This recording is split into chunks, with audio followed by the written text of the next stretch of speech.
Hi, everybody. How are you? It's Mike Andrew. I'd like to address a topic that I've been hearing for many, many years. And I've been hearing it recently because I've been sitting through some meetings with other parts of the business and organizational meetings. And it's the notion for many years I've always heard employees complain about lack of development and the company not having a career plan. Lack of development and a company not having a career plan. First of all, when they say lack of development, what they usually mean is training. And training, in my opinion, is the very last option when it comes to development, even at the executive level. I'll explain this a little bit. And as far as career plan, you can look at my career on LinkedIn. I won't talk about it. But I never sought a career plan from a company. If they wanted to do one for me, great, go ahead. But my feeling was, I'll take responsibility for my career. And when you think about a career plan, look at how the incredible change things are happening in the business world with technology, with AI, with everything. So how can you have a career plan when 3 years from now, the company might have they might completely reorganize. The company might be doing very well and growing or not doing well and cutting back, or the nature of the business has completely changed, the industry, the marketplace completely changed. So how can you even plan your career 3 years from now? That's why I say take responsibility and don't focus on training. So here's what I want to suggest. As much as I appreciate anybody wanting to grow in their career, that's great. But don't think it's because of the company has a career plan for you or they're focusing on your development. So let me state a couple of things. One, take responsibility for your development. Take responsibility for your career. That's too important. And, in my 48 years of work, I'm giving away my age now, I feel pretty good about my career, the things I've done. Sometimes I'll ask people, how many training courses do you think I took in 48 years? I asked that question recently and someone said, 100? I'd be ashamed of myself if I took 100 training courses. With everything I've done in my career and in my life, the number of training courses I've taken in those 48 years is one.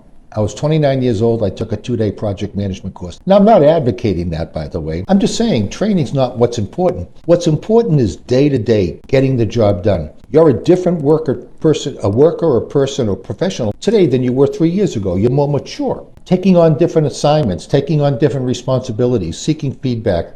That's how we grow and develop. If training is absolutely necessary and required to do the job, great. I have no problem with that. So let me give a couple of thoughts. One, get rid of the employee mindset. Take on a management mindset. Employees, for example, the employee mindset, they know how many telecommute days they have, and they'll probably take them. How many sick days they have. They probably know more about the HR policies than HR does. That's not going to get you anywhere. Take on the management mindset, because management mindset, they don't think about that. I've taken some telecommute days, not many, but the value of coming in every day and having those unexpected, unplanned conversations, even in the hallway, when you're visible and you're building and you keep building those relationships. Secondly, treat your job as important. There's a saying, if you treat your job as important, it's likely to return the favor.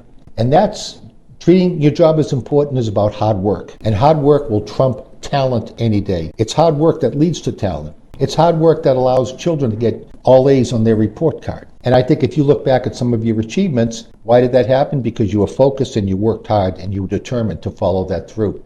Step up and volunteer to take on assignments, extra assignments, more responsibility. Step up when no one else will. You'll be recognized for that. I can do a whole 10-minute video just on that topic. Seek feedback. At McKinsey, the number one method of development is feedback. They give feedback on everything. Seek feedback from your peers, from your manager, from colleagues of your manager, from customers. Seek feedback from those that you trust, and you know that they'll give objective, candid, honest feedback.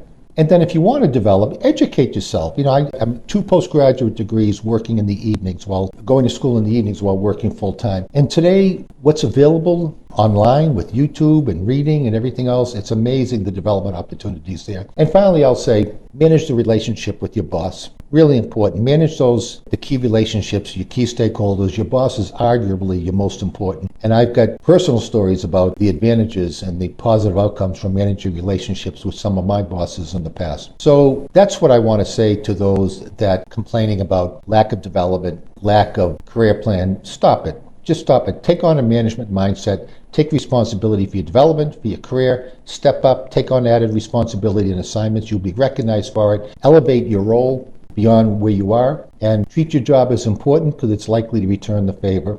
Seek feedback and manage your relationships. I hope that helps. Thank you very much.